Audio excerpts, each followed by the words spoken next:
Hey guys, and welcome back to another video. Today we're going to take a look at a deck that I've been working on where I've combined the power of Bargain and Beast together to create this monstrosity known as Beast Bargain. Now, I've been working on this deck for some time. I've tried a few variations, but this is the build I'm mostly happy with so far. I only ever need lakes to get Windfall and the gem shells and stuff, but I don't need it for anything else. So I did try a few variations where I used water elemental to speed up the beast power, but then I found they were more of a hindrance late game. I was more interested in just slowly ramping up those lands and making sure I can get those beasts down. So water elemental didn't make the cut. I am very tempted to try out Archon in this build. Now, Archon, I feel, has a home here, maybe in place of Red Devil, but I'm a big fan of Red Devil. I do like the card a lot, and I just want to build mountains primarily until the later turns where I can get those lakes down, ramp out some windfalls and stuff, maybe get a crystal spice going, and yeah, get those beasts out, these two big beasts here. So what's the deck based around? The Bargain Engine to start off with. So we have Ogre Dance, a random card in your hand, costs 7 less. We have the Bold Bargainer, a random card in your hand, costs 7 less. Same ability, but attached to a creature. I wouldn't be afraid to chain Bargainers off if you can get a good what's the word I want to use? A good scope of cards in your hand. So say you have 3 cards in your hand, 2 of them are Bold Bargainers, 1 of them's a Ground Shaker. I wouldn't be afraid to throw down a Bold Bargainer and hit the other Bold Bargainer, to throw down the other Bold Bargainer, to throw down the Ground Shaker. So Bold Bargainer and Ogre Dance are used to create tempo in the late game. There's been plenty of games I've played where I've just been throwing down the odd creature, not too much going on in the early game, and then one turn I'm just like bargain, bargain, bargain, have an Ice Rock, have a Gem Shell, have a King, and there's just 3 guys on the board, and they're just like, oh, well, I'm not going to be able to deal with these. So the Bargain Engine is mainly to help reduce these, but also produce these very high tempo orientated turns. And another card that also plays that role, but a little bit more specific, is the Beast Trainer. So you're basically paying 0 Faeria if you play the Beast afterwards for a free. And again, creating that tempo, creating that board presence through these creatures, and then having these big heavy hitters in the back line, such as Ice Drop Behemoth and Gemshell Tortoise. Now, there are other cards in the deck to help complement the the bargain strategy, sorry. We have the King. Now, King Magnus has always been a guy who shows up in the red bargain decks, the old blue-red bargain Gemshell Tortoise deck. So I've brought him back in since the meta is so diverse. There won't always be that Frogify or that Last Nightmare available. And some green-red decks especially will just have to deal with this. And this can single-handedly win you the game, depending what it hits. Stuff like Windfall off the combat ability at a 0 cost, gain 12 area. Kind of ridiculous. We have the Baron as well. You can't go with a King and not have a Baron to back him up. We have some great targets in this. Like, the worst target in the deck is probably Ogre Dance, which is a little sad. It's maybe Beast Trainer in specific situations, but if you're hitting stuff like Ground Shakers, Red Devils, Garadan, stuff like that, Baron can definitely benefit you, and especially if you're playing against a lower Faeria curve based deck, Yellow Rush, I don't know, just like fast mid-range decks like Red Combat, they won't get as much value of this as you will. So we obviously have the Windfalls here to ramp the Faerias. Talked about these guys. Ground Shaker, 3 red, 5/6, 6 Faeria, deal 1 damage. Can't leave home without it, especially in a red deck. And this is why we build more towards those mountains in the early game. Say if we were playing Archons, it would disrupt our land trail, building it towards the Ground Shakers. So that's something to think about if you do decide to add them. Red Devil's fantastic. Faeria ramp, get a 6/4 down, can challenge the 5/6s of the game, and you get that refund as well. And this gets cost reduced by either Baron or the King, the Bargainers, whichever it is, you're going to get a lump of Faeria back. Now, this is the card from the new expansion, Chronicles of Gagana, that has enabled me to replay Blue-Red Bargain. You get to discover 2 non-legendary cards that cost 7 or more and they become wild. Very great synergy with the Archon again, and I keep talking about it because I'm so tempted to try it out. again and return to that Archon. But one of the beauties of this card is it finds beasts, and you can cost reduce them with the Beast Trainer, and even if you don't find those beasts, you are putting targets into your hand for the Bold Bargainer and the Ogre Dance. So you're just making the deck more consistent, and it's zero cost. It's zero cost, draw 2 cards. They are costing 7, so there is definitely a downside to them. But the targets you can find can be incredibly powerful. So that just sums up Beast Bargain. Let's take this deck for a spin on the ladder, and we'll see how this deck performs. Alright guys, into our first match here. I've just been thinking while looking at the selection screen there for my opponent, this guy here could potentially make its way into this deck as well. I didn't even consider it at first, another option.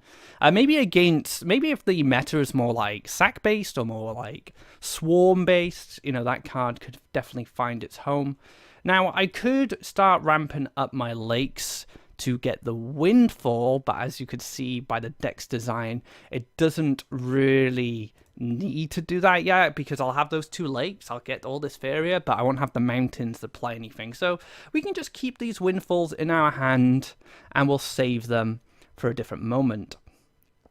So as you can see, quite a clunky start for me overall. I keep going back to these Archons. You know what? I'm going to try the Archons after a couple of games, but the Archons would definitely make the Windfalls more consistent in the early game. That's definitely something we could see. But Bold Bargainer picked up now. That's really good for us. And it allows us to actually commit a lake. I could actually just go for Explore and Lake here, get in between these wells and get the Bargainer in a more safer position. And then we have access to these Windfalls if I decide to go for the next lake, because we are going to be building towards the Ice Rock. Now luckily for us, our opponent's not really doing much, kind of preparing their own game plan. Maybe I just make that Explore instead. I don't think it really matters. Oh, I guess it will, because I'll be able to put Ice Rocks in between the wells. So that's going to definitely be a benefit. So let's get this Bargainer down, and we do hit a Windfall.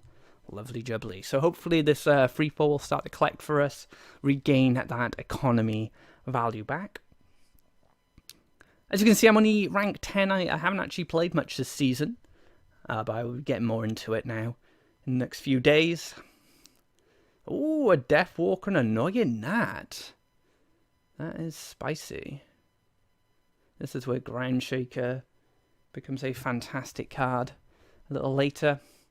I don't really care about this. We can't block this from double collecting. Now I could hit this, lining up for the clear with the Death Walker, but I don't have that Ground Shaker in hand, so I don't really want to go for that just yet. We are lucky we didn't hit a Beast with the Bold Bargainer, because now the Beast Trainer becomes more consistent. And then we can just wait. So we're not that far away, considering it's been quite a slow few turns. We're on turn 4 now. 2 lakes, and we're going to start jamming Windfalls, dropping Ice Rocks, and see how our opponent reacts to that.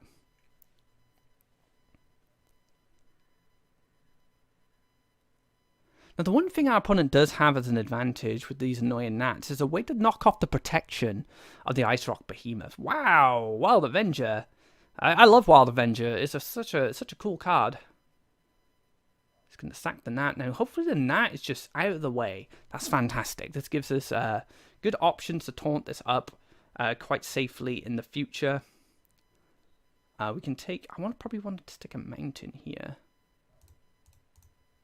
Take the collection. And we'll pass. So we're sitting at 8 Faeria. We get the Windfall for 3 Faeria. Pretty good. Going to knock us up back to 12. Spend 3. Up to 12, Windfall into the next one. We could probably Tortoise there, see what we get with the Tortoise, and then start dropping the Ice Rocks. So as you can see, turn 6 can be quite a big moment for this deck. Gnat moves up. Ground Shaker's fantastic draw in this position. What did I find? The old Ground Shaker. So we'll get a Central Lake just to stop this land push. Let's get some Windfalls going. Yeah. Ground Shaker's going to kill this. That means the Ice Rock will be great in this position here. So Ground Shaker is probably going to go here, if anywhere. And then I can like Ice Rock here, then Tortoise here. I guess we can find out what the Tortoise gets us first. So let's see what we find. More Ground Shakers. I can keep the secret. So I'm not going to use these two. And this is a little trick with Gemshell Tortoise. I have the same card in hand. So I might as well use this. So now my opponent knows I have Ground Shakers in my deck. And that is a Ground Shaker. Yeah, that's just going to be a Ground Shaker that he's aware of. But he isn't aware now that I have two in hand that I've copied, which could be very useful. Now, my question is, do I just Ice Rock this and just soak the Nat? Probably not. But I don't know. I could position it here, actually, which is a little better. And maybe I should have actually put the Gem Shell in this position and put the Ice Rock here. So this puts us in a great position to start drawing cards. We've set up our initial lands. This is what I was talking about, right, guys? I was saying in the deck preview. In one turn, you just drop your hand, and it's just like 2 7/7s with protection, 2 5/6s. I killed a couple of guys on the way as well. It's ridiculous. It is ridiculous. Oh, gonna soak up that 5 damage there. Clear it out for the trade. Absolutely fine. We're going to see some big Wild Avengers in the future, especially with that annoying Nat dying at the hands of Ground Shaker, but also the Ground Shaker pings going to my opponent's orb and generating additional life on the Wild Avengers in play, and also that can be played from hand.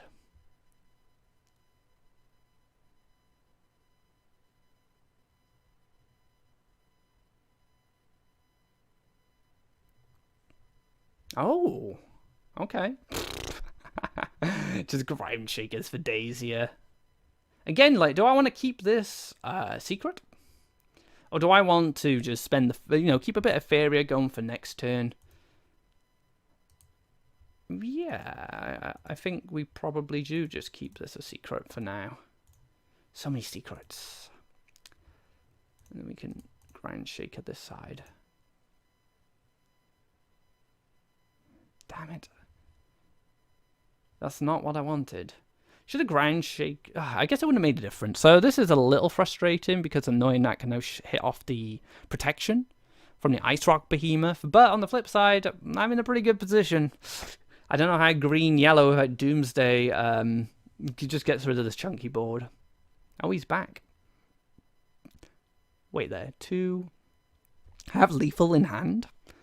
I have Lethal in hand if I can get that Faeria. Oh, he might just kill himself here. Unless he heals.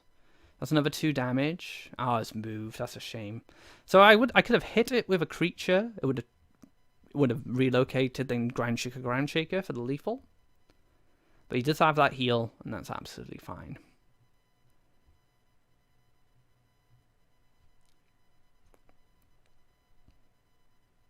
Okay, just gonna pass. So Ogre-Dance, a little clunky. Bargain has always had this problem. Where sometimes the cards you draw just don't line up with the cost reduction, which is where the Crystal Spice helps with that. So we can move this into double. Yeah, we'll just kill this. Don't really care about it that much. And then we'll draw a card, I guess, into another dance. I guess we could Ground Shaker here just to stop the collection on the left, which is absolutely fine. Might have play some Nat Pong.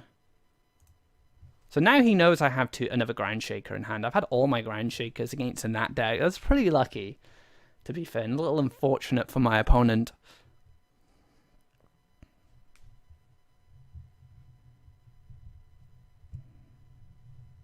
Sorry guys, just repositioning the mic if you did get that feedback. So we have a Soul Eater coming down. It's going to be a big Soul Eater, 13/13. Luckily, we do have this 7/7 just kind of sitting here, holding the line for us. Gemshell Tortoise. Double collect. I don't want to land this turn. I just want to lock this in and position the Ground Shakers in a way where they can have a bit of impact on this. So I could actually, how much is that? 7? And 5? That just kills it, right? I might as well. I could lock it in, but then I just opened myself up to Last Nightmare. 7, 3. Yeah, it's just a nice, clean, clear. Maybe I just do that. Kill this. With the ground shaker to clear it out. We get the ping on this as well. Lovely jubbly. So all the ground shakers are gone, but now our hand's better for Ogre Dance. We did need that 1 damage to finish off the Soul Eater. Which is fine, it was sitting in my hand. Lots of lands being generated here. I don't know if I totally agree with that, but it is what it is. I will slowly just march up. Get those creatures down.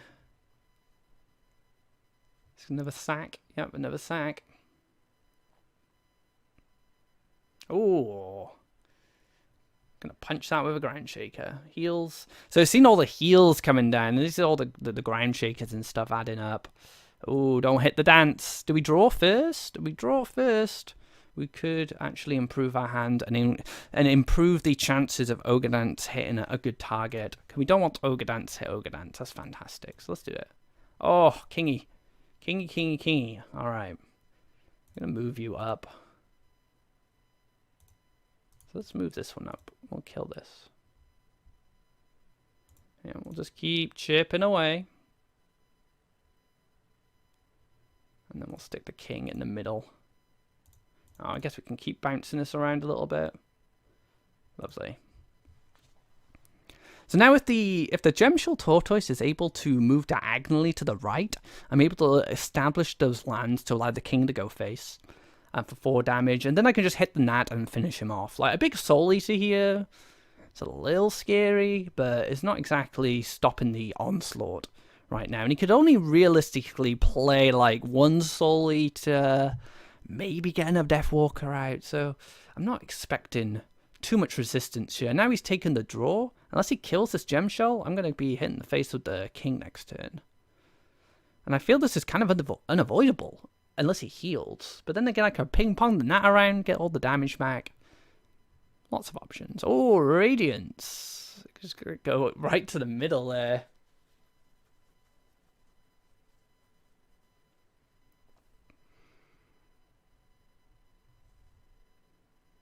Now, the awkward thing for my opponent mainly is the value the king is going to generate off this Nat. Oh, that's a good draw. I'm glad the king didn't draw that. Oh, jeez. It's ridiculous, guys. Ridiculous. Oh, I don't even know what to do. Where do I even begin? So Windfall first. Then we'll do this. Scourge Flame. That's going to be very useful. I'm going to take that. That's going to help us finish the match. Oh! This is, oh man, when this deck gets going, it is brutal. It is absolutely brutal. You know what? I don't really care if this trades here, because I can get value off this now. Ogre Dance into another Gemshell. I think I'll save that. I should have saved that. I should have kept that information secret, but I'll play the Gemshell aggressively next turn. So we're still playing the control game. Like I could have went face with the Scourge Flame and set up lethal, but I kind of have lethal here already between these two, and my opponent's not going to be able to outlast me. So I can play it safe here. I don't need to hit the orb. Just take control of the left side. I'm collecting. I have a Gemshell. I have a Red Devil. I have a King. He's just chilling down here, just looking for something to do. There's only so much healing in the world, guys.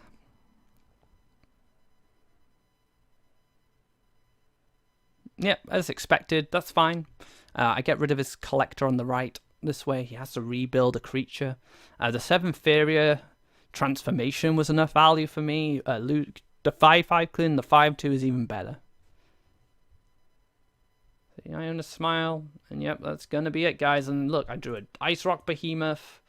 I got to double collect up to 8 on the left. I could have then played Gem Shell, see what I get. And then I could +1 Ice Rock, or even just change things up. So yeah, there we have it. First game in the bag against a green-yellow Nat-based Sacrifice. Probably not the best matchup, because Ground Shaker exists, and I did copy 2 of them. But overall, solid performance from this deck. Things went my way. I'm curious to see how the other games go. I did play this deck in God Rank last season. I played a lot of God Rank, and I think I got up to about rank 20-ish with this. I was in the top 30 or 50 that was posted on Twitter, and I was playing this deck. Anyway, guys, good game to Laurent as well. Nice to see you trying some spice out there with the annoying Nat-based sack deck. Let's move on to our next match. Alright guys, into another match here. We are going to throw these. We'll keep the Baron. We're going against Zaladin Fox, the Spice Master himself. Zaladin is a very creative deck builder. Also responsible for the Turn 4 tournaments. I'm not sure if they're still going on, but he did some very interesting formats. I believe there were 4 tournaments in total, and each one had special rules that you had to follow in order to play.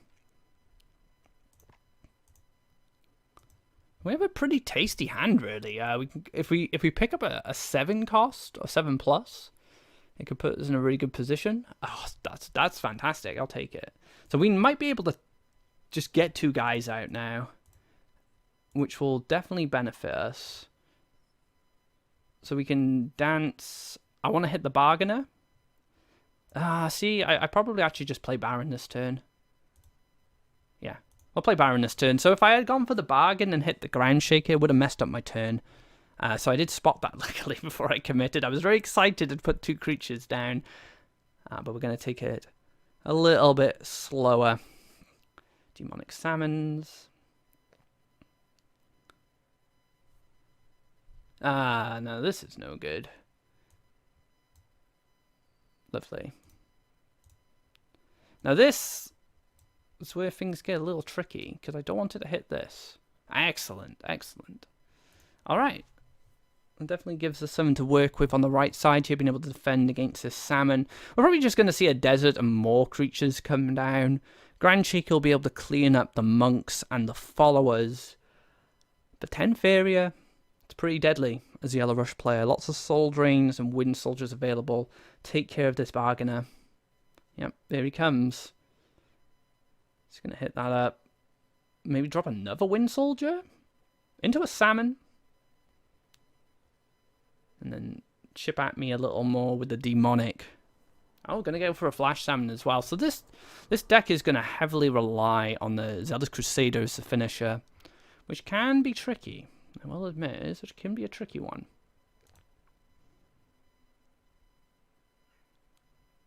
I'm thinking of Lake in the middle, but I think Lake here is fine. I really do want to get the Ground Shaker down. So we'll see what the Bargain brings us. Dream Reaver.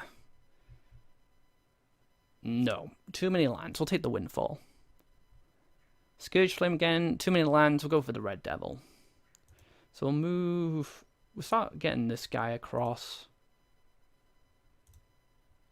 Get the Ground Shaker down. Well, it doesn't really matter what we... Oh, it does. It will matter what we hit, actually. I needed to hit the Red Devil there in order to play it.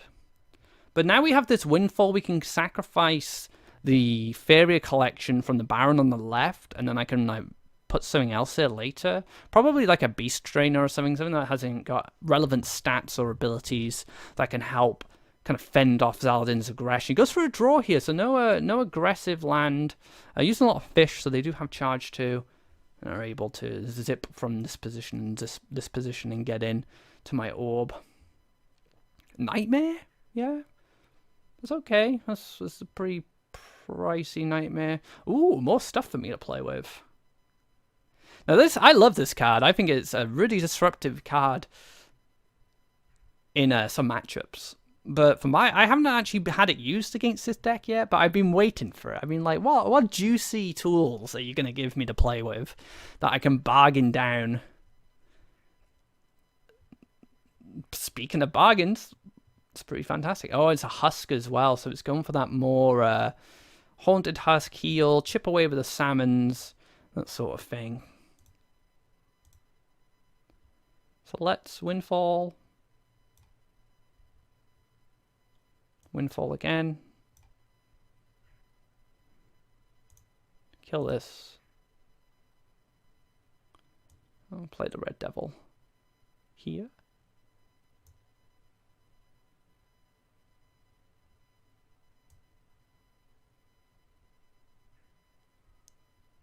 I just want to block stuff, you know. I want to get creatures down to block my orb. Force even more land. I guess he could desert here actually and just get the salmon in this position. So let's take the do we take the bargain here? This is going to get reduced as things die. So do I need the 3/4 down to defend at this point? Probably not.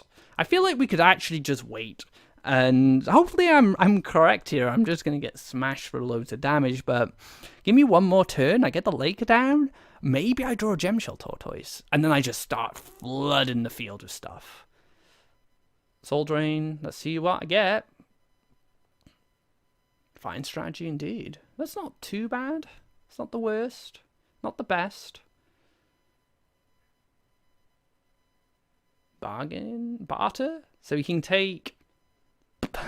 you can take Ogre Dance and Crystal Spice. Basically his options. I don't think there's any other events apart from that. Like, oh, Windfall. I guess he could take Windfall actually. He does take the Crystal Spice. Try and find something to play next turn.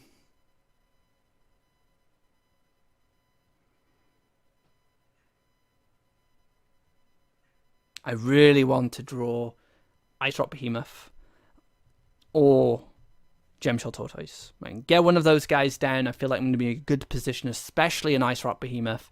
I can just stick that down and go from there. Now he could, can he find Doomsday from Crystal Spice? I believe so.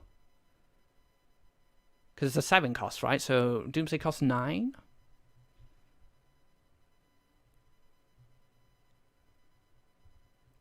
Another Windfall. See, I don't need this right now. We need the beasts. Speaking of the beasts, here they are.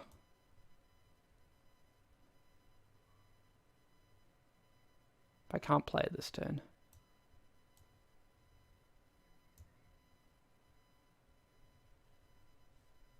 I guess I could just ramp this up now. No. Well, we are going to just play patient here and hope that we don't get overrun. I feel fairly comfortable. I'm not half HP. Yes, I know it's only one off, but you know I'm still doing okay. He gets to play a 7 cost now from the Spice. Hopefully, it's something I can deal with. And it's not like a boulder thrower. He just jams a boulder thrower there. Oh, Volcanic Colossus is just as frustrating, I guess, for me to handle. But luckily, this Spice is going to help us out. So let's take our last lake.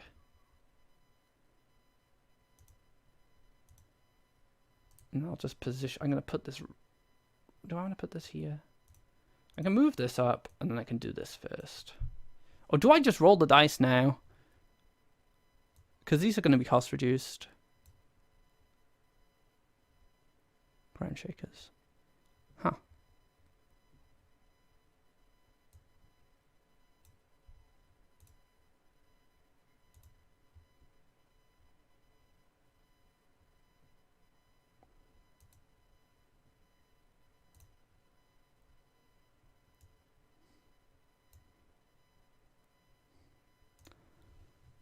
Trying to empty my hand out for a bargain.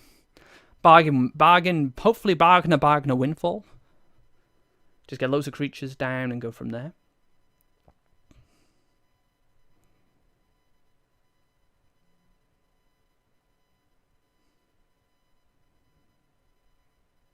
So what if I just decided to stick a creature in front of my orb and then he had Nightmare? I just take 7 damage Absolutely ridiculous. I don't want to be taking 7 damage right now. So I felt like I had to use the, what's it called again? I've never used this card. The Spirit Spice. More spices. That's very food-based adventure. Crystal spices, spirit spices. Oh my days. That's the saddest life. Oh, I've been saved, guys. I've been saved. Oh, Meteor. Will that make... I might actually need this. Probably seems a little ridiculous, but I might need it.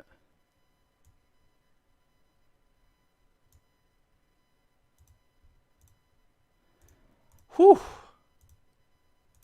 I couldn't risk a bargain at that point. Couldn't risk it. And this way, so basically, if I'd ran one of my 5/6s into that creature, I would have taken 5 damage. I cannot afford that right now. So the Phantasm was a lifesaver. Because I don't believe there would have been another way to transform. Because it is 7 cost, right? The other Phantasms are 5 or 6 cost. The Mirror Phantasm, that's the Mirror Phantasm. The other Phantasm. Top of my head, I don't believe I can actually find it in the Crystal Spice. So MP was beautiful there. Now I'm going to take a damage. And he is going to draw a card. But I have a Faeria advantage right now. Can't Spirit Theft, so that might just be a Soul Drain. So Meteor might seem a little crazy. Maybe I should have went for the Scourge Flame. But I'm so afraid of these Zealous Crusaders that are coming in the future that I just want to have an answer to them. Something. Something I can do. Alright, +1. We're bargaining, boys. We're bargaining. And hits the Windfall. Lovely. Should have played him there, actually. Stick him here. So we can Windfall next turn, and we can just Meteor if we need to. Anything that comes down. Might have to just Windfall bargain and just reduce my hand size that way, and maybe even just double neutral. And then whatever I reduce, like hopefully I get the Red Devil, I can mount in here and then just jam that Red Devil next to his orb. Keep him Faeria starved. I'm hoping Zaladin is relying on the Zealous Crusaders to close out the match for him. But with the Haunted Husk, that just might not be the case. No, he just relies on the old Colossus.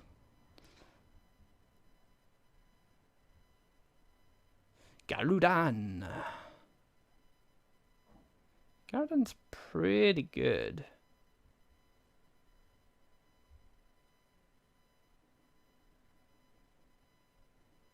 But I do want to bargain. Don't mind just running these 2 in.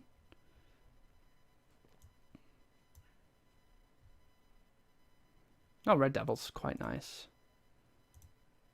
in this situation.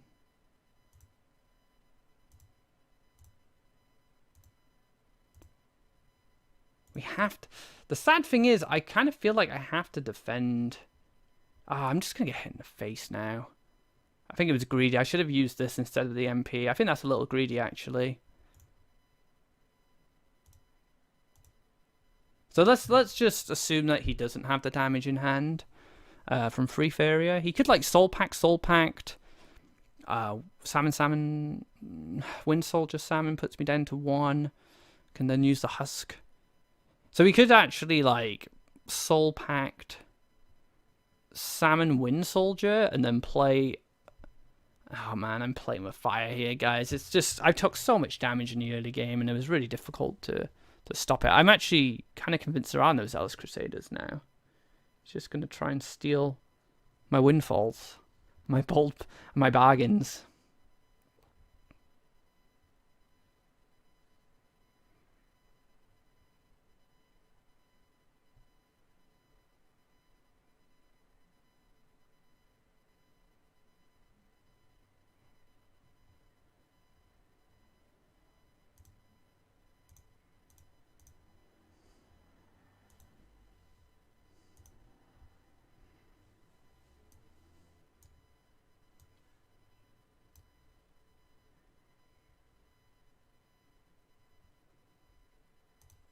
Show me the money, Zaladin. So what could I have done differently? I think when I left, I think Attack of the Mirror Phantasm was my big misplay. +1 Amani. Yeah, well played, dude. So yeah, no Zealous Crusaders, just kind of like an Amani burn, kind of like an Amani burn deck, using the salmons and stuff to push damage. But good game to Zaladin there. I feel like I said, I felt like my biggest mistake was leaving this gap, which allowed him to set up lethal with the. I call it Amani. It's an Ami merchant. So the Ami merchant able to finish me off with the husks. Maybe I should have been more aggressive. There were a few things I could have done differently there that could have helped me secure the win, but gotta lose to learn. That's my saying. Let's get on to our next match, guys, and continue with the Beast Bargain. Alright, guys, another game here. Baron to kick things off. I don't mind old Baron. Doesn't cost any special lands. Gonna get that Faeria going. Grandshaker is a fine keep, I think, in this deck, because like I said, you do want to go mountains more at the start, because that does enable like the Red Devils, the Bold Bargains, the Grandshakers, instead of going for those lakes. You can use Windfalls later. They're not an emergency usage or anything, so don't feel like pressure to use lakes to get your Windfalls going. You can just save them until later. So we have the old Baron coming down. He's just going to collect Faeria for us. If he dies without being transformed and gives us something good, fantastic. Thumbs up. But if not, he can just sit there, harvest some Faeria for us. And yeah, make sure we have the economy we need to pump out all these bargains. And no surprise to see an old switcheroo. No surprise at all. So yeah, we can go lake here actually. Lake's fine. And we're not playing anything this turn because we played the Baron. And then we can go mountain here. And then we have a mountain on the well spot, allowing us to relieve ourselves of the pressure that these little frogs will generate. Now, one thing I've found against mono blue decks, or even blue greens, they don't have enough Frogifies to outlast this card and all the normal beasts that are in the deck. It's very difficult. Speaking of this card, let's play it. Let's see what we find. Windfall, lovely jubbly. Let's take the Windfall.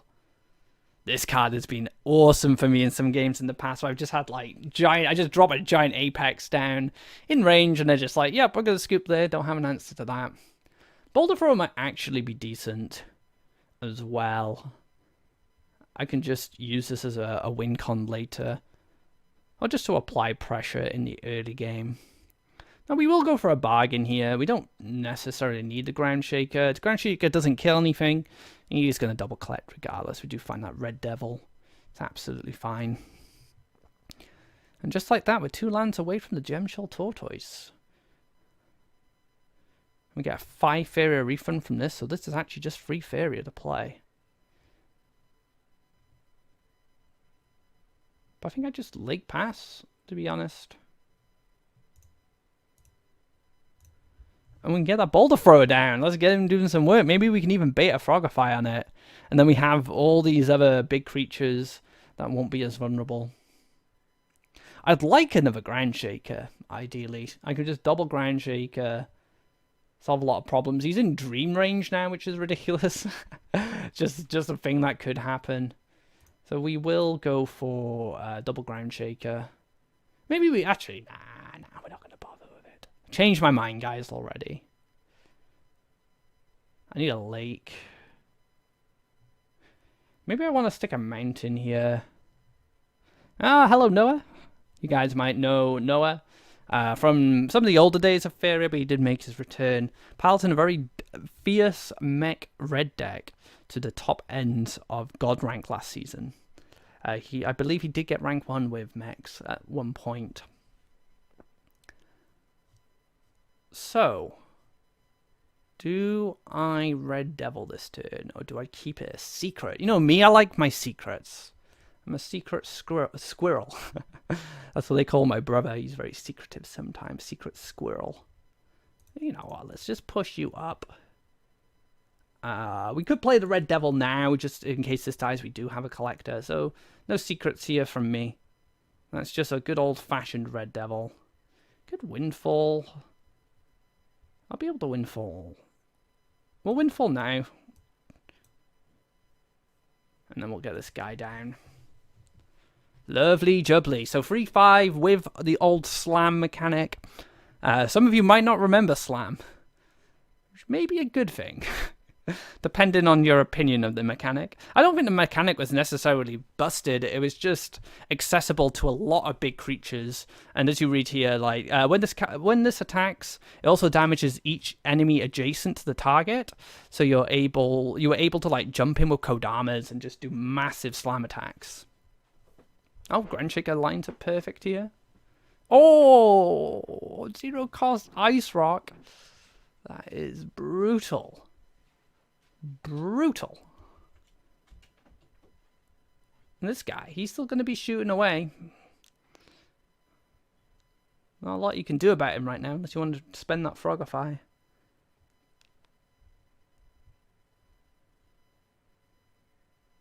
I can push the Red Devil up in this position just to challenge the 5-5 and trade them off and play the Grandshaker behind if I want to maybe +1 in this position. He didn't move my Boulder Thrower. Madness. Oh, we did Frogify him. Yep, that happens.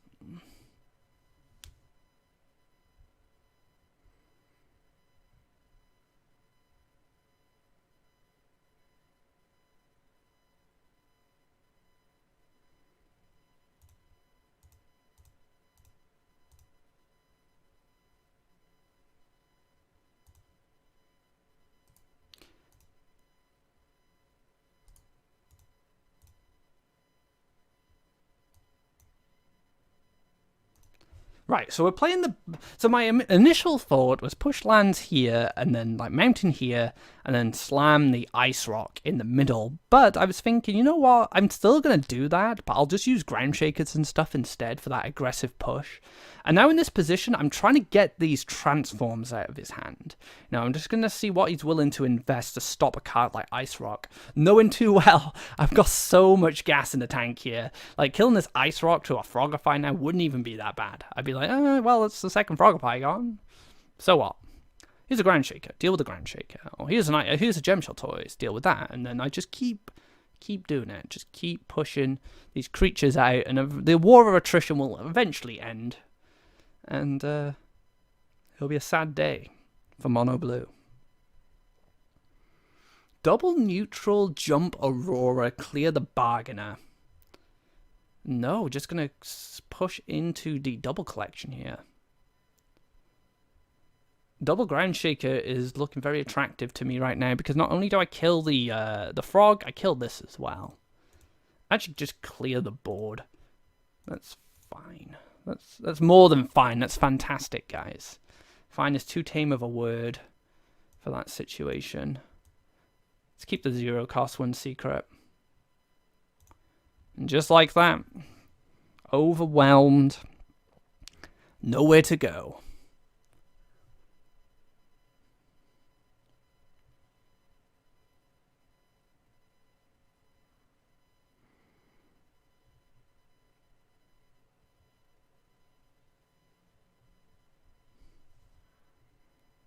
$16 Faeria to work with. The problem that my opponent's going to have is the old mono blue problem, which I've mentioned time and time again in my old videos.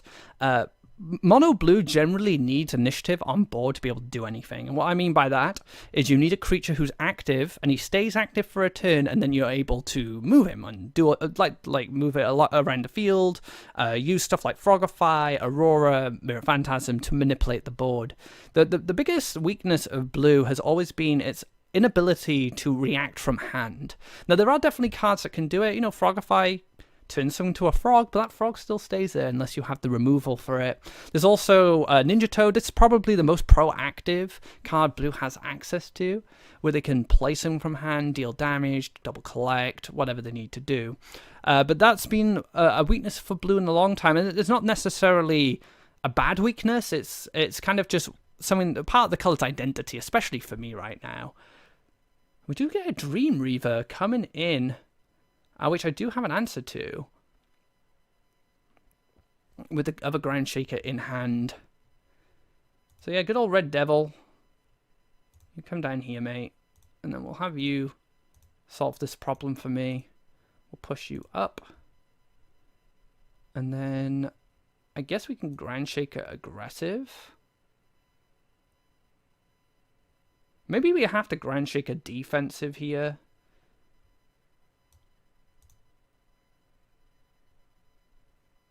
I don't want to put this in double collection, but yeah, I think we actually do Grand Shaker defensive here. In order to kind of... It's insurance. Insurance so I can basically stop a Dream Reaver from dashing over this side. Oh my days, that's ridiculous. That is one of the crazier hits you can get off Gem Shell. And it's been like it for a long time, but in a deck like this that can generate so much value from the bargains and like being able to double windfall for 4 extra Faeria. Well, actually, no, it's going to be 6 extra Faeria with a cost reduction. It just, tasty, guys. Tasty windfalls. Ludoan would eat that if he could. That's how delicious it is right now.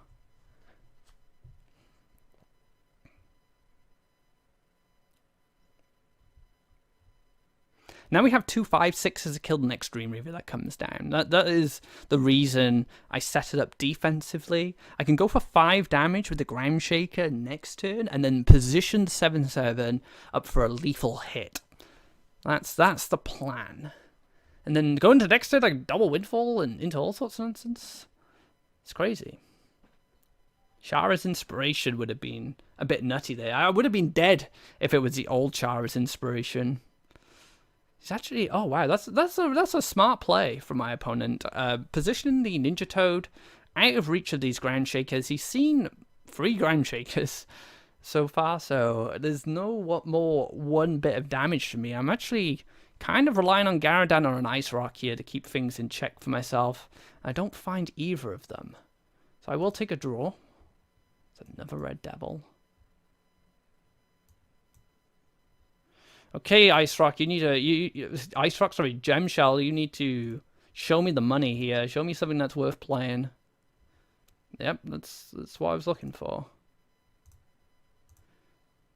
So I'm dead to Frogify in this position.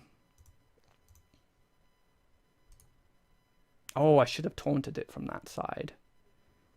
Oh, so I didn't know. I should have actually predicted a little bit that if I hit Ice Rock, I would be in a position to... Oh, I wouldn't be able to double Ice Rock anyway. So we are crossing our fingers here. No Phantasms. No Ice Rock. Setting up lethal without Ice Rock up the top. Maybe the windfalls were too good to be true. We're going to see a transform effect come down and finish me off. Shifting Tides. And there we go. Good game to Gremlin there. Being able to outmaneuver all this board presence that I can create with the bargain. Transform effects are a little dangerous, as you can see. But then again, I didn't really expect a Ninja Toad finish there. I was more thinking towards Enchantment, but Ninja Toad, Aurora, deadly combination. Being able to use, like I was saying, like no initiative at all. And all of a sudden, Ninja Toad comes down, pumped up with the Aurora, and bam, 6 damage to my orb. So let's move on to our next match. But before we do, we're going to make a little adjustment to the deck and see if we can fit in these Archons and see how much mileage we get out of them. So let's return to the deck builder.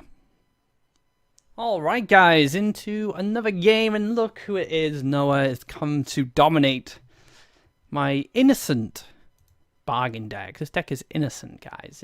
All it wants to do is play lots of big things. Who doesn't want to play lots of big creatures with extra little abilities to make them annoying? A mountain coming from Noah, no surprise. Red being a colour he's very familiar with. Across his kind of Faeria lifespan, you know, he was a competitor. Sorry, a bit of a word salad. He was a competitor once, playing in the tournaments like the monthly cups. We also did a best of 25 a few times, if I remember rightly. That was some time ago, and that was wild. Getting those old best of 25s out. So in this position, I think we just take Lake. Oh no, we want Lakes here now. We have Archons.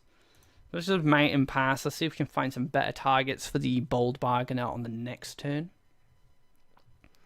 I'd actually rather just draw a Beast in this situation and then go for the Beast Trainer. But the issue is I wouldn't be able to play that Beast for ages. It would take me a long time to get access to it. So instead I can kind of just wait it out now that I have the Archon. I can go kind of... I guess this hitting the Beast Trainer isn't that bad. Because I'm going to want a Windfall Bargain next turn just to get the Archon online. Ooh. So this makes things a little bit more interesting for us. Oh. Yeah, go on. Who doesn't like Meteor? Admit it. Who doesn't like it? I love it. Big fan. Big fan of the card. Nice to see it being played.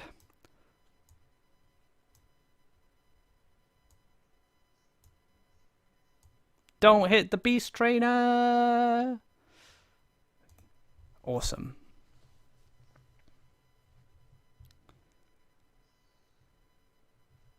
Now, why did I go into the wells here? Why didn't I just go straight up to challenge the Baron? I really don't care about the Baron that much. I'm just waiting for Noah to overextend, which probably won't happen till next turn. But I wanted to be in a position where I could double neutral. It is an option. I'm not going to do that. I'm just going to shimmy this in. I guess I could have played Lake here and explore there instead, but it's fine. It's fine. So I'm hoping the last land comes down here.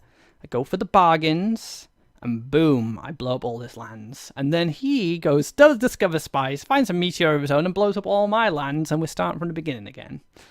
Could very much happen in a mirror like this.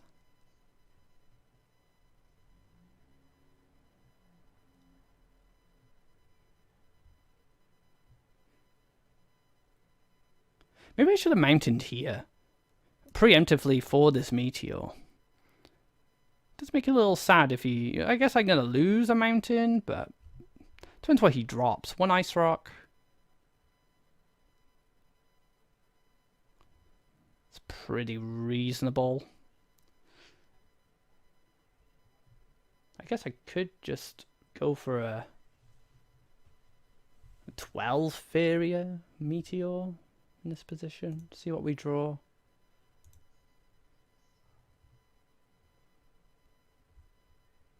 Ice Rock's pretty nice. Ice Rock's very nice, actually. Not Ice Rock, Gem Shot. I always get these two mixed up. They're both beasts. Such confusion caused by both having a tribe of the same and costing the same amount of lands. Well, actually, technically not. Too wild on the Gem Shell, but I just treat it as you would imagine. Oh, really?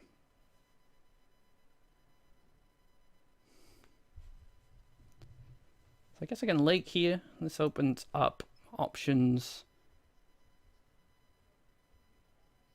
Am I going to get blown out by a meteor as well?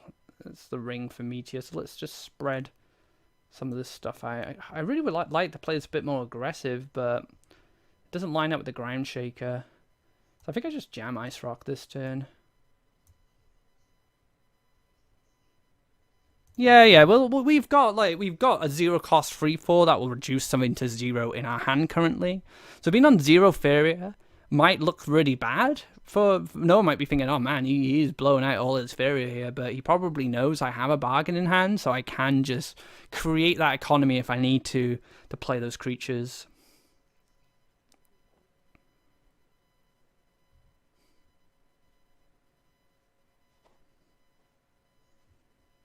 I'm actually going to build mountain, not on this turn, but soon. I'll build a mountain on the right side of my orb to play a bargainer so I can collect pretty much for most of the game, unless he Garadan Ground Shakers on the right side. And then if a meteor comes from him, at least I have lands elsewhere, and it's not a massive rebuild. Because that's currently what Noah's going through. He's just going for this huge land rebuild. He can't play his Ice Rocks, he can't play his Gemshell Tortoises right now. He has the Mountain to play Ground Shaker. So it becomes pretty tricky for him going forward. But double neutral, it's going to work out nice for me here. Scoot across, kill this. Kill this. Yeah, just pass. Yeah, just pass. Just leave it there. Garudan! Been waiting for you, buddy.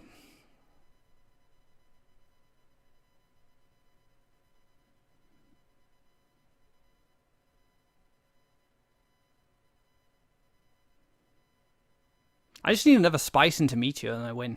But he gets the same option, right? Spice into Meteor. The counter to the mirror. And it's going to be Garudan.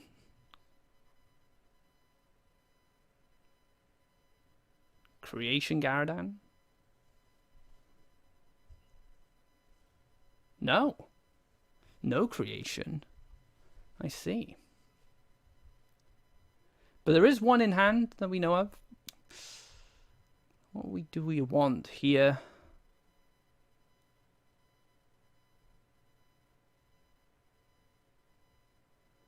Let's get this mountain down I was talking about. Right, I'm going to play my zero cost stuff first. So we can kill this.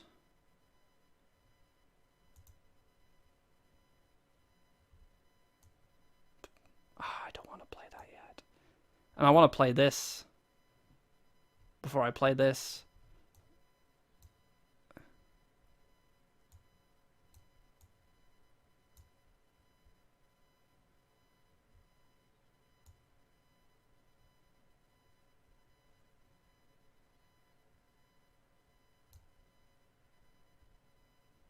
That's fine.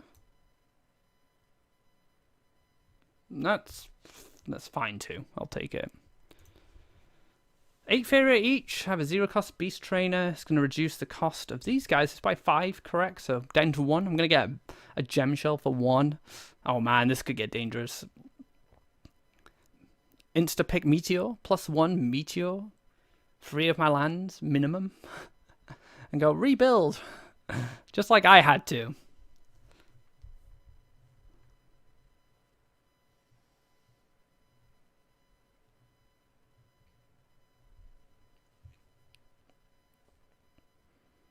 Zips out of dodge. Goes for the last special land.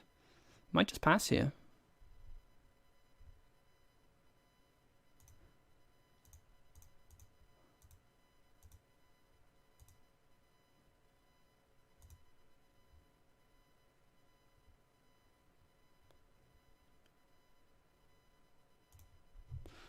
We have ball control. There's no point in overextending. Our Faeria is pretty even. If you look at it, so we're even on Faeria. We all have the bargain tools in hand. He has that Garudan, which I know about. You might Creation Garudan again now. Yeah, so he's going for the old Creation Garudan tactic, which was a beautiful tactic used in the old Gemshell Tortoise decks from around the Oversky period. I don't have my creation. It's not fair.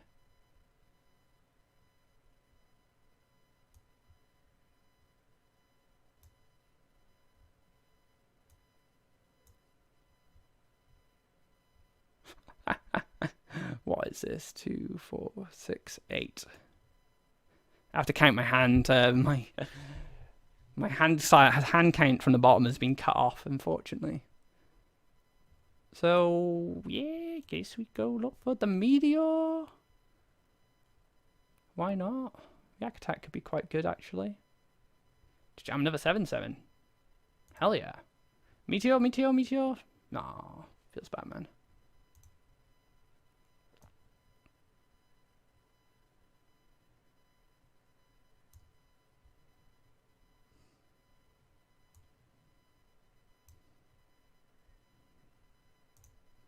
So we're playing the Bold Bargainer down the bottom right to collect, hit the Garudan, and then I can Garudan myself. That's the plan. And then if the Archon takes value on the free, I can Garadan that too. Might see like collect.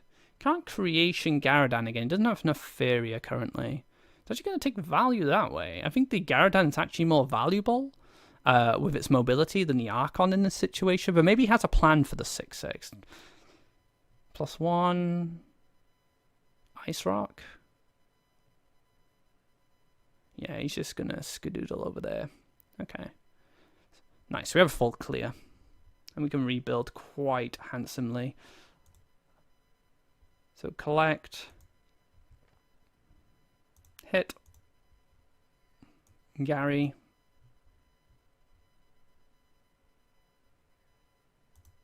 Hit. Gem Shell. 2, 4. There's just going to be a scoop. Too much power going on there. And, you know, very similar deck ideas from both of us. Good game to you, Noah. Hope you enjoyed it. All those Garadons coming down, but I just had too much power in my hand to just kind of plow through that damage, soak the damage, play something else, soak the damage, play something else. But good game, Noah. This will lead us to our last match of this video. So let's get to it. Alright guys, into our last game. I did actually play against Noah again, and I was two-shotted by a Yak, a Topaz Yak, so didn't think it was that interesting to show. He did actually tell me, though, that the deck he used, he reached the semi-finals in the Runin's Cup and was able to go 3-0 with a Yak deck. Now, that's cool. You guys know I love the Yaks. He was actually running like the whole package with all the different Yaks from the colors, whereas I've always just played like Topaz. Like Topaz has been like my favorite. I do love Sapphire, but it takes a bit of setup. So this puts us in an interesting position, mainly because I don't really have anything till Ground Shaker now. And I don't want. I like to get value out of my bargains. I'm very funny about it. I hate it when my hand's in a position where it doesn't get good value. So I'll often wait until I find that kind of sweet spot, usually developed by Crystal Spice, to play those bargainers to make sure they get the best value they can get.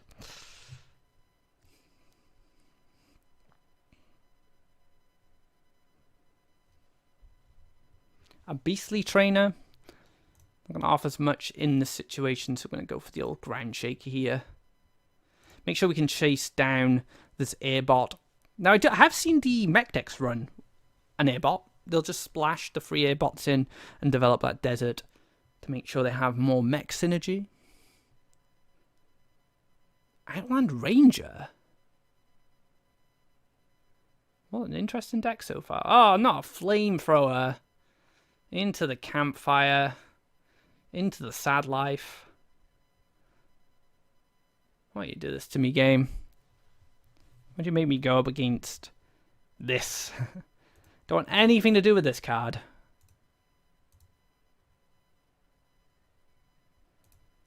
So we just have to tank the 4 damage to the orb.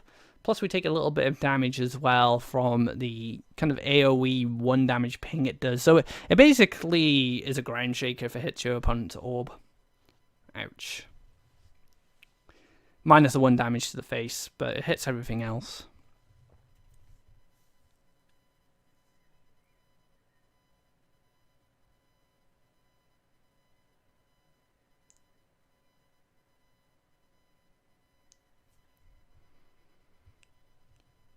Fragmenter. So this is some form of mech deck. I'm not drawing the cards I need to be able to sustain here. It is becoming difficult.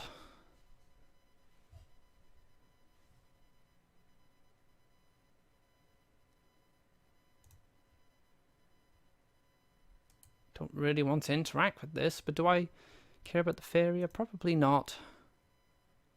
At this point. It's so is so tough. I do want to get an Archon here, but I am afraid of future campfires, but also the 1 damage ping. That's going to be an issue. I'm kind of like a turn away from doing anything interesting. You know what? I might just throw an Archon in the way of the flamethrower this turn. Yep. Let's dodge any grappling hooks that might show up. And then next turn, hopefully we get stuff done. Maybe I draw an Ice Rock or I draw the Gem Shell. I can play the Beast Train to get value on that. But that also leaves the Ogre Dancers that make things awkward. So maybe a Spice is a little better for me. Get the Spice down, fill my hand up with those 7 costs, and then start bargaining my way to victory. Oh, I did draw it. Top deck God. Garadan. I can't get it. Sad life, but Garadan would be tasty. Phantasm.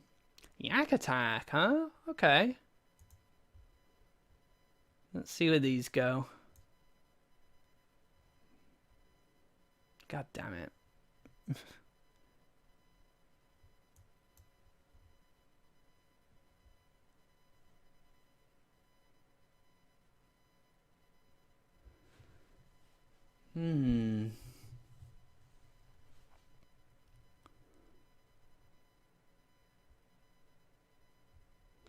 I think I definitely save Yak Attack, that's for sure.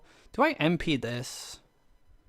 Maybe that's all I go for this turn. Go for the MP.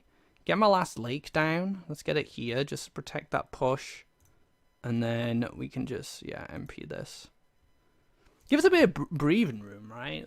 I guess I could have gone for Socorro. I guess I could have played him here. And then he had the potential to kind of leap and deal with both of them. I'm taking another 4 damage, 1 damage spread across the board. I'm not really interested in that right now. My opponent's sitting on 18 Faeria. It's a lot of resources for me to deal with. Behind? Yes. Galudan! No? Cypher's Wrath. Double Cypher's Wrath.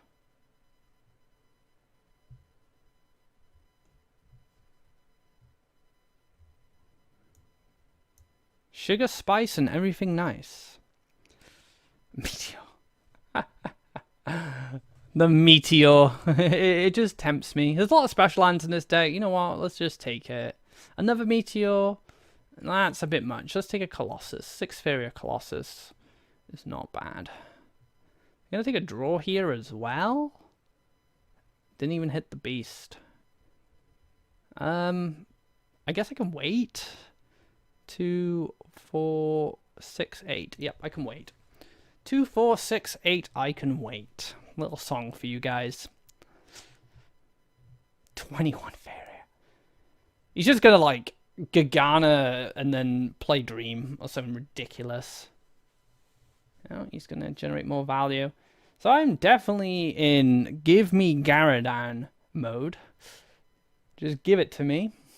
So all I want in my life is a Garadan.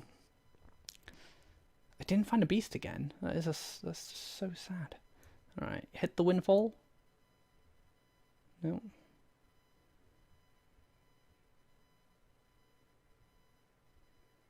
Nope, nope, nope.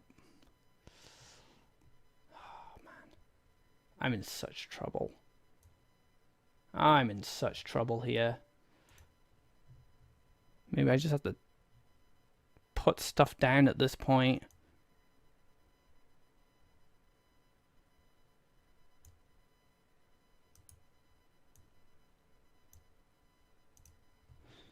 No value.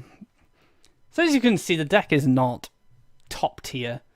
I don't even know how good it is. I'd probably say it's about 2.5, tier 2. But like I said, if you're looking for something fun and interesting, I think this deck is a load of fun once it gets going. But it does have these...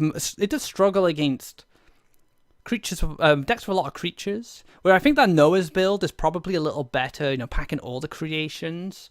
So you can use them to just, you know, keep destroying other creatures. There could be a detonate here. Oh, a detonate's ridiculous. Watch it. Let's watch the detonate go off. Oof. better than a Garadan.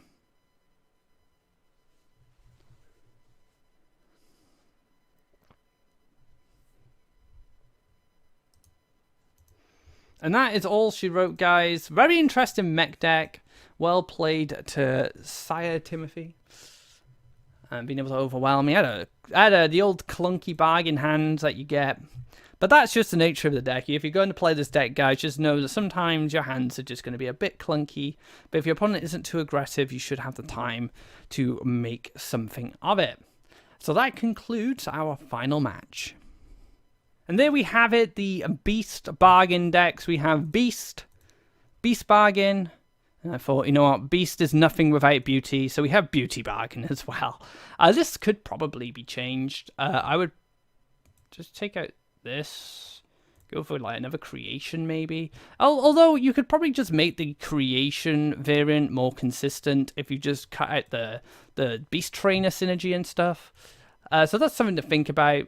So they are the two decks that I played today. I hope you guys enjoyed the video. I hope you give them a go if you're just looking for something fun to jam on the ladder. But yeah, thank you for watching. If you haven't already, drop a subscribe to this channel. There are wonderful content creators on here. Matrion and Worths will be bringing you some videos over time, but there's also a way to keep up with the esports side of things, as they do upload the competitive content. So if you are looking for something a bit more competitive, maybe trying to find some decks for yourself when you compete on ladder or in tournament, be sure to check out the VODs for the Runins Cups. So until next time, guys, take care, and I hope you enjoy my Beast Bargain.